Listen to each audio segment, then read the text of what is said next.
Burgess and Bolton's weekly wrap-up.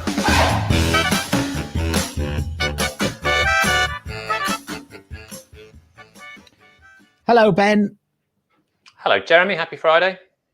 Happy Friday to you. I've put my summer shirt back on because apparently it's summer again. Yeah, it's very hot. It is, isn't it? It's hot in the city. It's very hot. Yeah, it really is. It is. It's going to be hot this weekend. Anyway, more of that later. Hello, everybody, and welcome to this week's edition of Burgess and Bolton's weekly wrap-up, where we look at everything to do with London market, technology change, innovation, claims. And this week we've got some gangsters, but let's start. Oh, hello. Let's start again. I pulled a wire out of my. Oh, but that was bizarre, wasn't it? I thought you were. I don't know if you were going to survive that. No, I was wondering myself. Anyway, let me try that again. Aha! I've got a bell and I've got this. Hey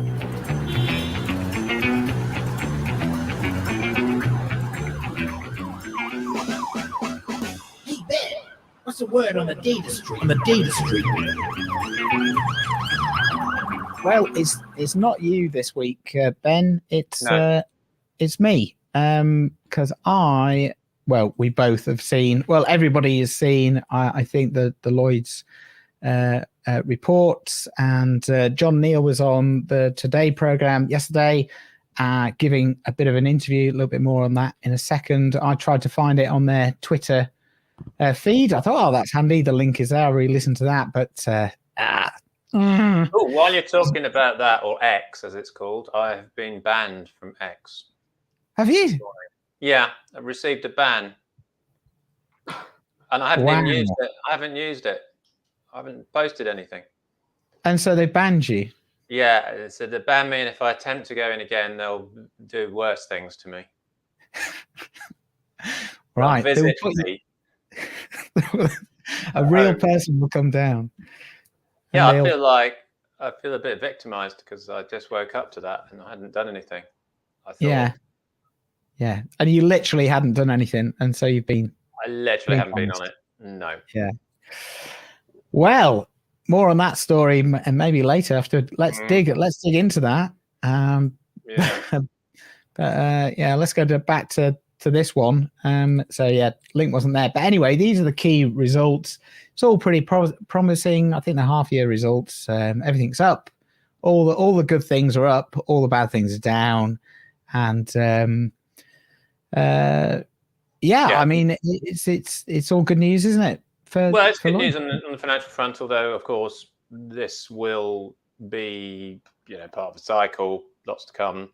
But yeah, it's a good point. I mean, the investment returns are up, and they'll probably go up further. The rates are up, so that's helping.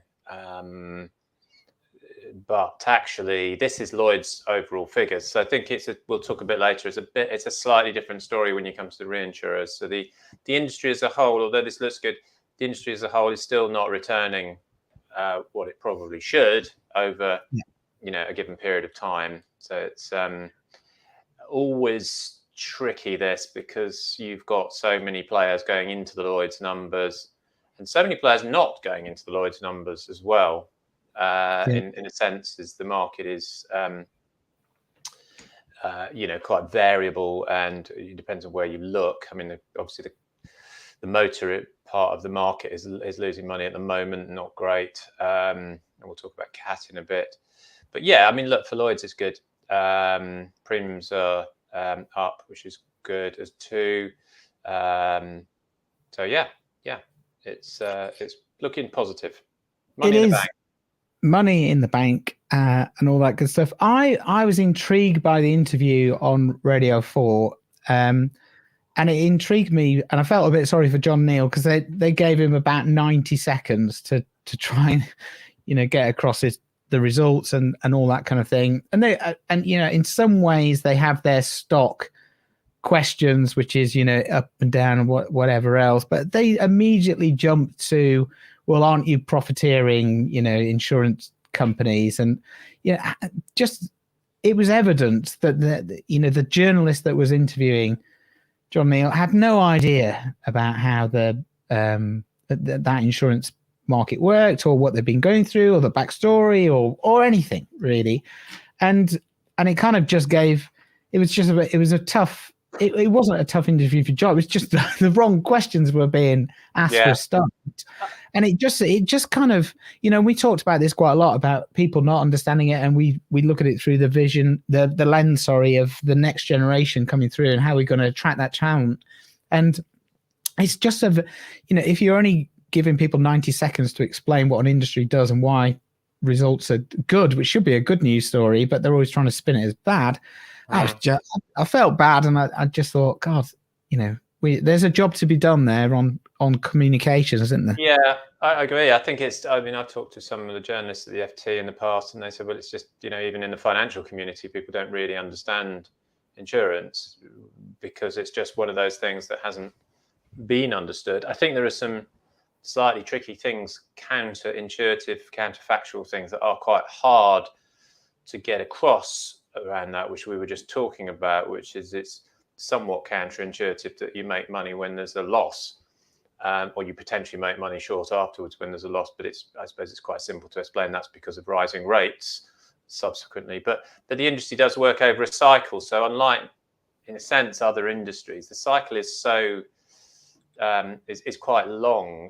That used to be that it was a 3-year reporting cycle with an annual venture in Lloyd's, and in a sense, it's still kind of that, but it's quite tricky to explain that, rather like a snapshot of 3.9 billion, which could be wiped out pretty quickly if there is a bad hurricane season, for example. That 3.9 billion isn't really a lot in the grand scheme of things.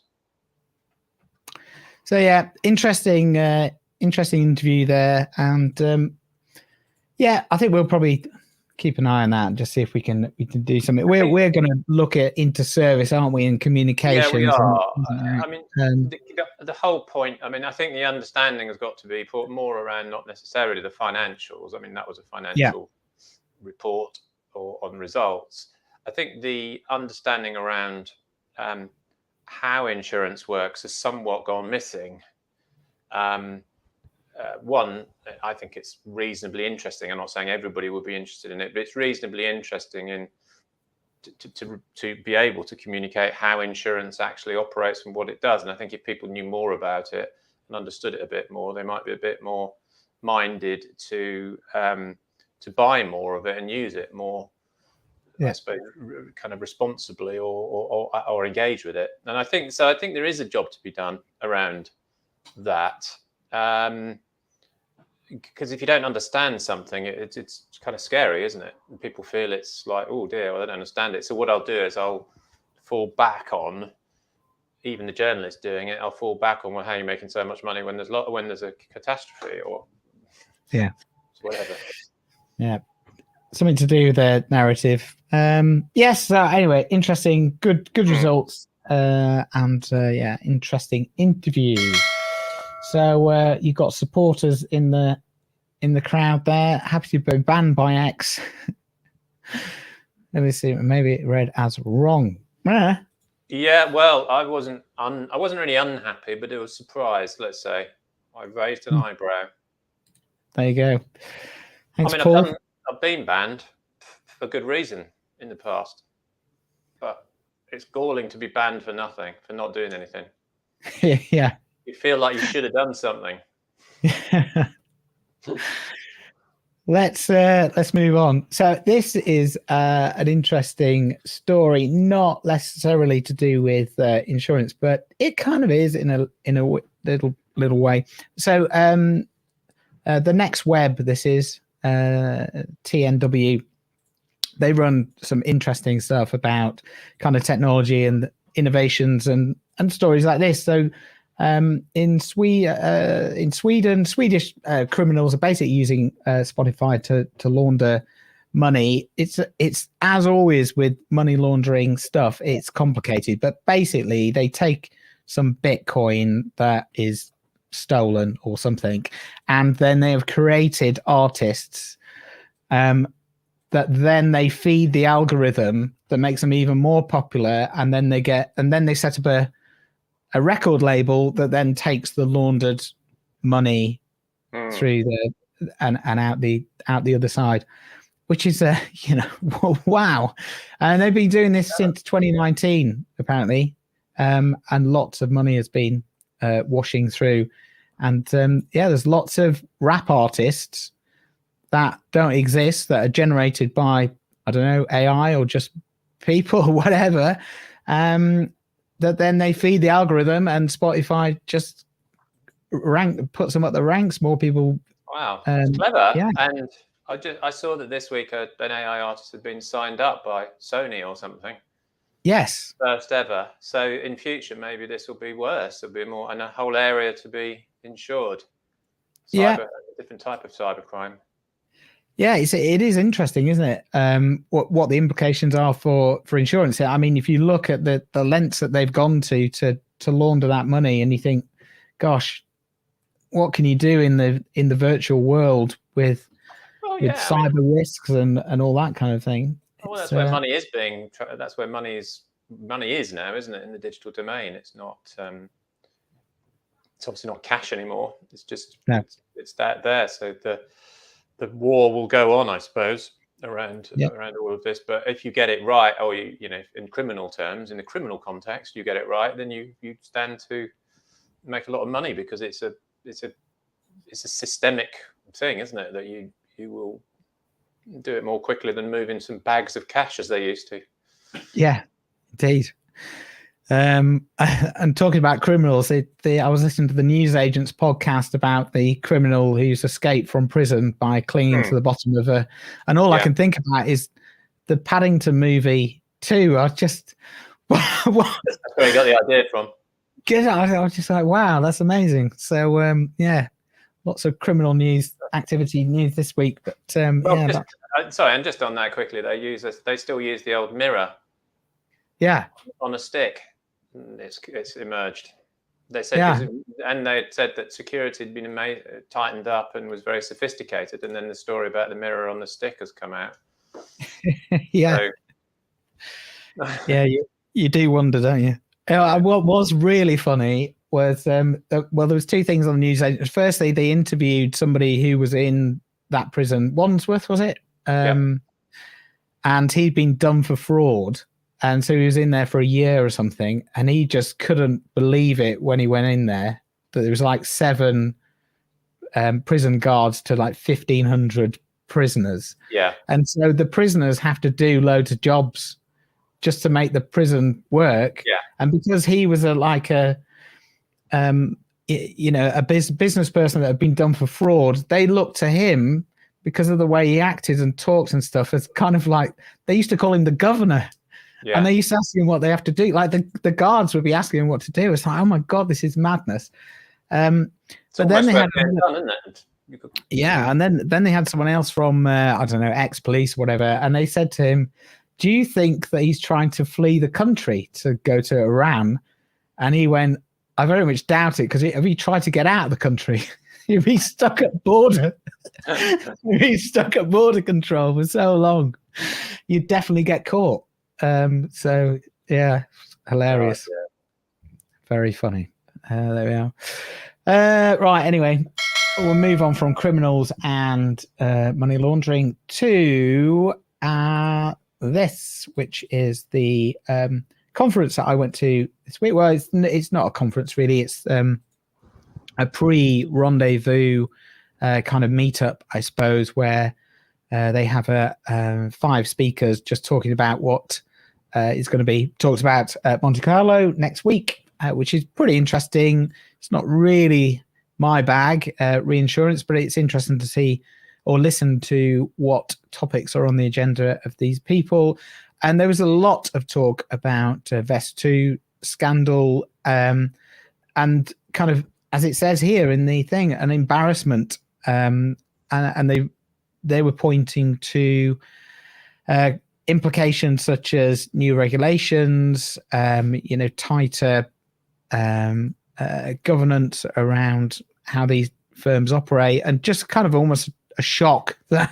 How could this even, have happened? And then also, I think we were talking the other day about the statement that's come out from the CEO of S2, which is just so arrogant, and it's unbelievable, isn't it? You just go, well, if you didn't know that this was going on and that's your defense, you're just going, what yeah, what are you?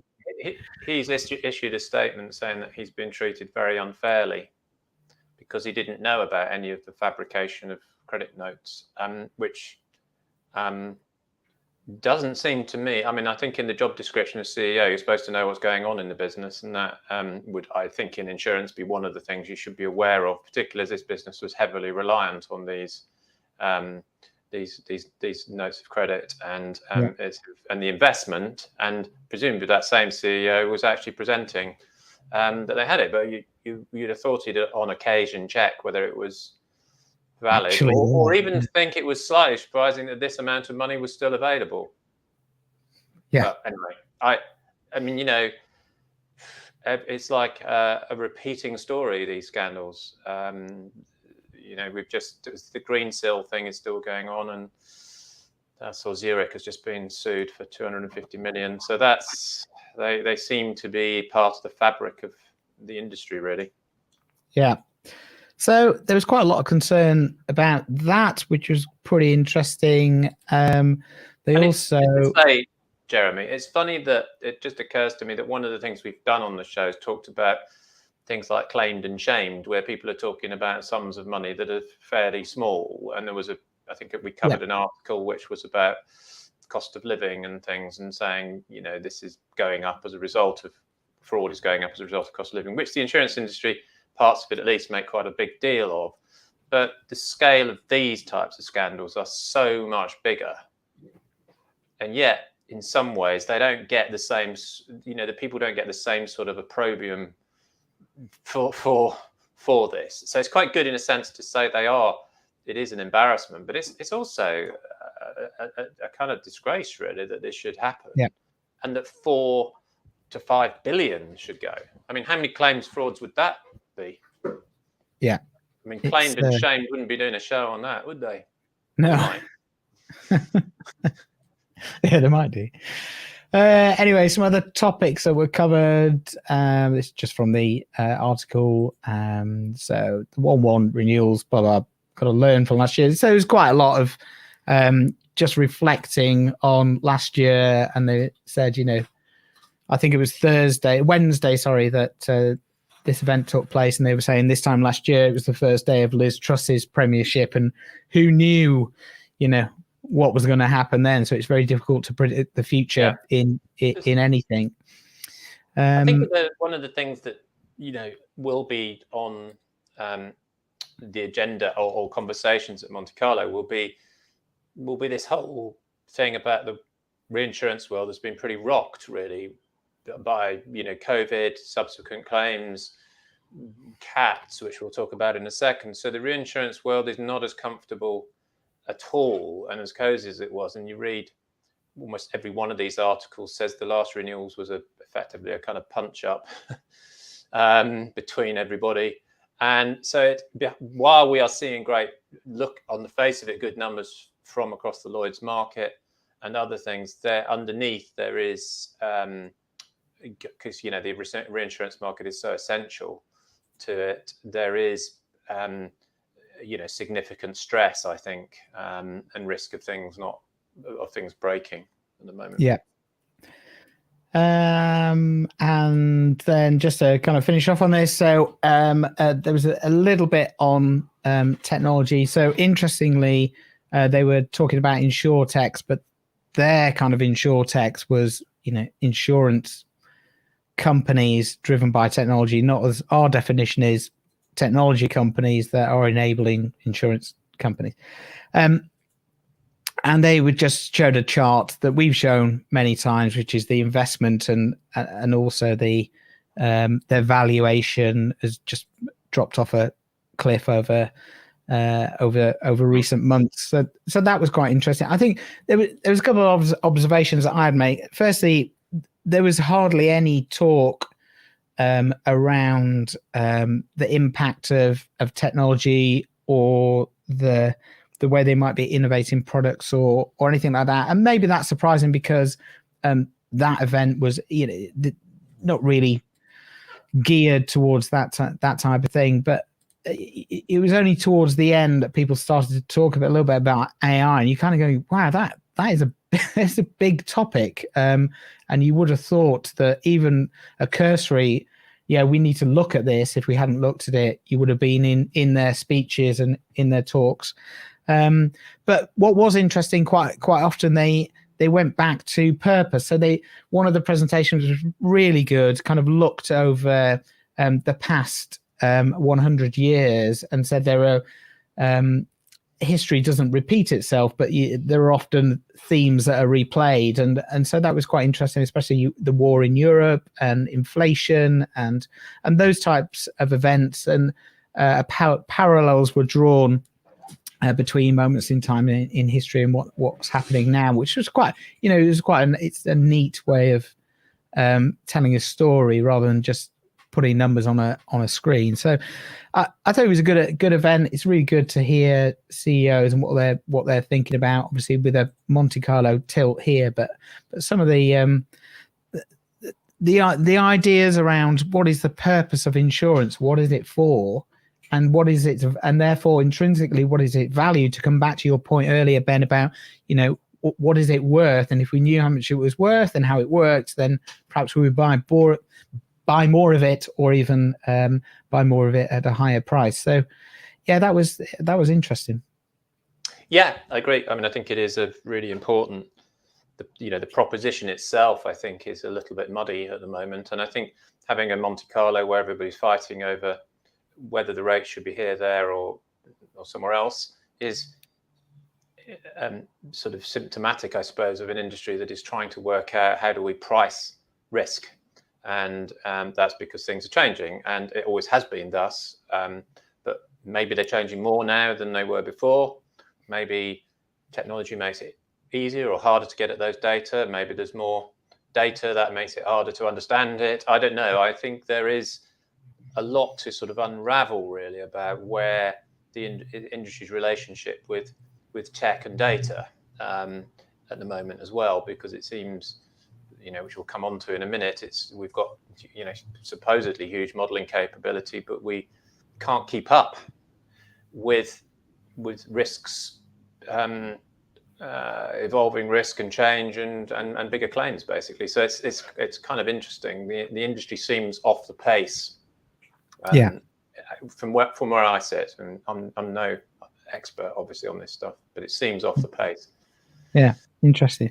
Should we bring those stats up, actually, from the FT, and move into kind of this article that you found, Ben? Actually, I'll leave you to explain. Yeah, so this is the Lex article in the FT, and they're really focusing around the Lloyd's market and then wider into the sort of cats, and they're saying 56% of the total losses between 18 and 22 were fires and windstorms and natural cats. So there is, and these have been increasing significantly, and yet, to my earlier point, the return for reinsurers is pretty paltry at about 5% overall, which is why this is tense at the moment.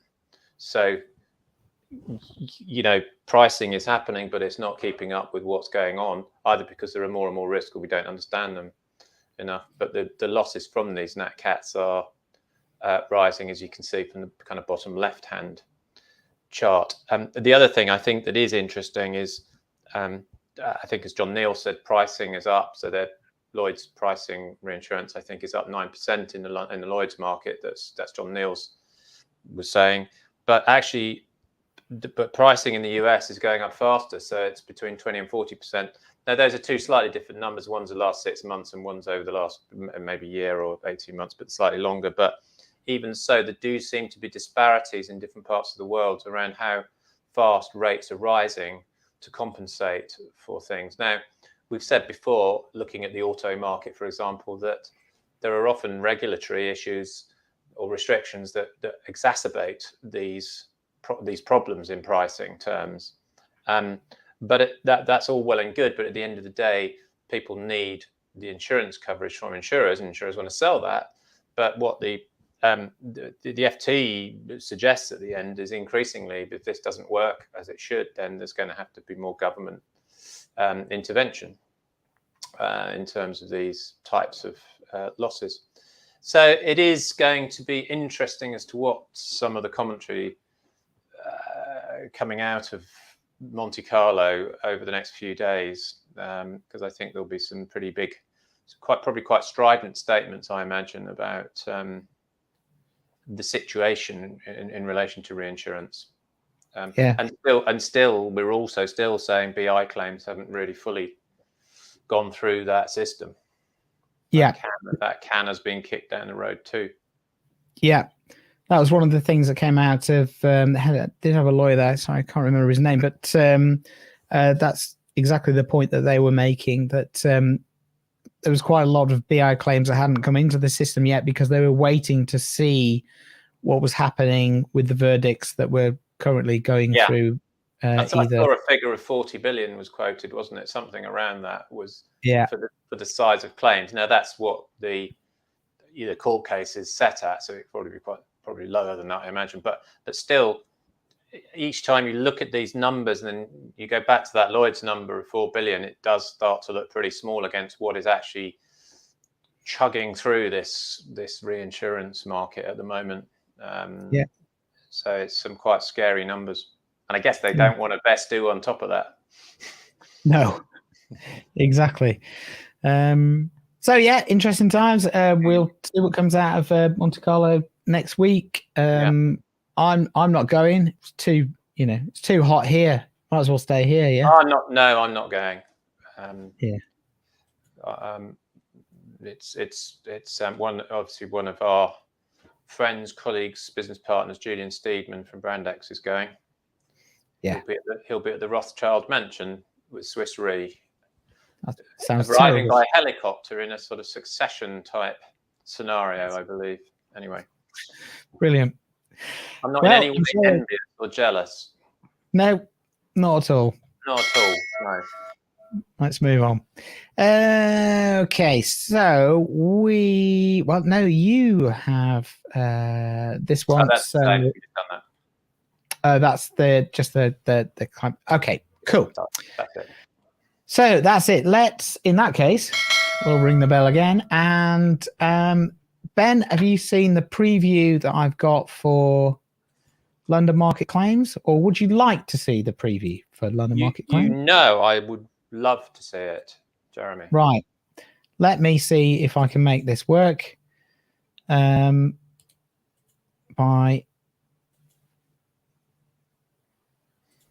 Oh no, it's disappeared.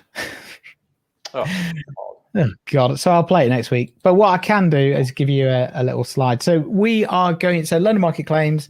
It's in a month's time, and we're going to preview this properly next week by going through some of the themes that we'll be covering. We've got a whole bunch of new themes this year. So parametric is up there. We've never done that before. I think it's really interesting, especially with the technology coming on.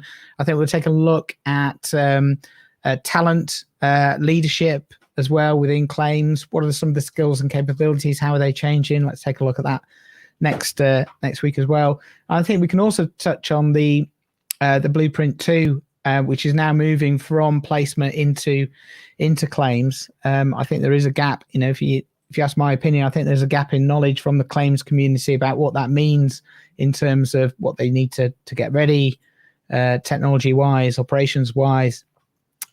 So we can have a quick dive into that as well next week in a bit more detail. But that's coming up. Should be a good event. Got over 130 already registered, so it's probably going to sell out. Good. Yeah, it'd be very interesting this year. Yeah, it'd be very interesting actually. Yeah. And I think the kind of expansion of some of the topics as well makes it good.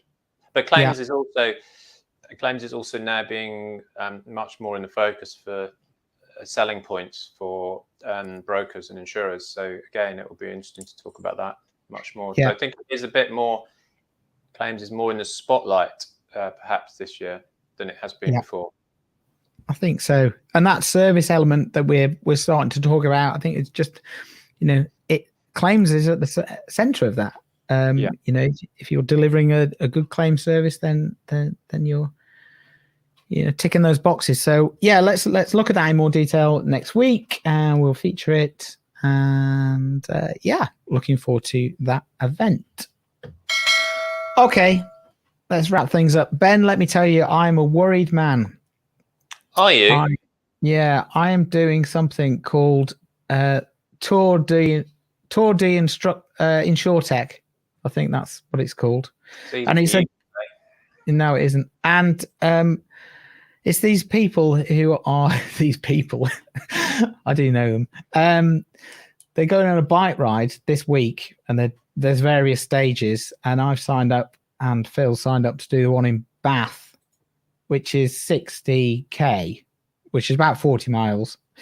And anyway, they sent through the route on Strava, and it shows you the elevation and all that kind of thing. And I made a mistake by thinking that it was all in feet and miles, where actually it's all in kilometers and meters. So when I saw 775 feet, I thought, that's not very high. That's just flat. Yeah, that's pretty flat. But it's not. It's 2,500 elevations. And so I'm a little bit worried about that.